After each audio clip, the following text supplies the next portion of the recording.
மே 25 Lourdes அன்னை. இடம் Lourdes, France. ஆண்டு 1858.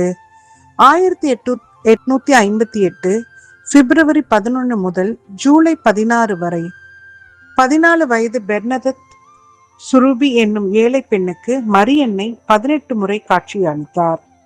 காட்சியின் செய்தி: மரியன்னை நானே அமல உற்பவம் என்று தன்னை அறிமுகப்படுத்தினார். இங்கு ஒரு சிறிய தேவாலயம் கட்டி எழுப்புங்கள் என்று கட்டளையிட்டார். பெர்னதத் காட்டிய இடத்தில் அதிசய ஊற்று உருவானது. அந்த நீரூற்றினால் பல நோயாளிகள் அங்கு குணமடைந்தனர்.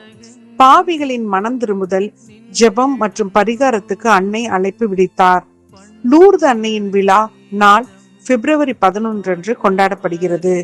இவர் நோயாளிகள், யாத்ரீகர்கள் மற்றும் முழு உலகின் பாதுகாவலியாக போற்றப்படுகிறார். இன்றும் லூர்து திருத்தலம் உலகின் மிக புகழ்பெற்ற மரியன்னை திருத்தலம் ஆகும். வருடத்துக்கு கோடிக்கணக்கான திருப்பயணிகள் வரும் இடமாகவும் உள்ளது.